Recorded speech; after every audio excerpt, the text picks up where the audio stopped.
சொர்க்கத்திலே ஒரு நறுமணம் வீசியது. அந்த நறுமணத்தை ஜிப்ரீல் அலைஹிஸ்ஸலாத்து வஸலாம் இடத்திலே கேட்டார்கள், இது யாருடைய நறுமணம்? மாஷிதா பின்த் ஃபிரௌன் இப்னத் ஃபிரௌன், ஃபிரௌனுடைய மகளுக்கு வேலை பார்த்த ஒரு பெண்ணும் அவர்களுடைய குழந்தைகளுடைய நறுமணம்.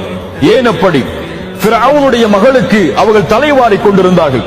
அப்போது சீப்பு கீழே விழுந்தது. அதை எடுத்தார்கள். பிஸ்மில்லா என்று கூறி அந்த பெண், மூசா அலைஹிஸ்ஸலாம் அவர்களுடைய அழைப்பால் இஸ்லாமை ஏற்றவர்கள், பிஸ்மில்லா என்று கூறி எடுத்தார்கள். அப்போது கேட்டால் அந்த ஃபிரௌனுடைய மகள், பிஸ்மில்லாவா? ஃபிரௌன் தானே. சொன்னார்கள், ரப்பி வ ரப்புகி வ ரப்பு அபீகி அல்லாஹ், என் இறைவனும் உன் இறைவனும் உன்னுடைய தந்தையின் இறைவனும் யார்? அல்லாஹ். சொல்லுவேன் என் தந்தையிடத்திலே, சொல்லுங்கள். ஃபிரௌன் அழைத்தார், அல்லாஹ்வை இறைவனாக ஏற்றுக்கொள்கிறாயா? ஆம். ரப்பி வ ரப்புக அல்லாஹ். ஒரு பெண், சுப்ஹானல்லாஹ். ஆம். அப்படியா? இந்த பெண்ணை நெருப்பில் வீசுங்கள். குழந்தைகள் எல்லா குழந்தைகளும் அழைத்து வரப்பட்டார்கள். நெருப்பு எரியப்பட்டது. வீசப்படும் முன் அந்த பெண் சொன்னார்கள், ஒரே ஒரு நிபந்தனை இருக்கிறது, ஒரே ஒரு ஆசை. நாங்கள் இறந்ததற்கு பிறகு எங்களுடைய எலும்புகளை எல்லாம் ஒன்று சேர்த்து ஒரே கஃனில் அடக்கம் செய்யுங்கள்.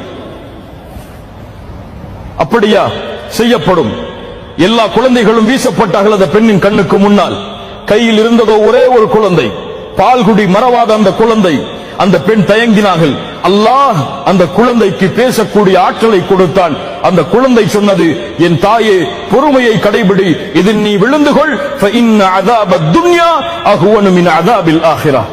இந்த உலகத்தின் வேதனை மறுமையின் வேதனையை விட குறைவானதுதான். சகித்துக்கொள் தாயே.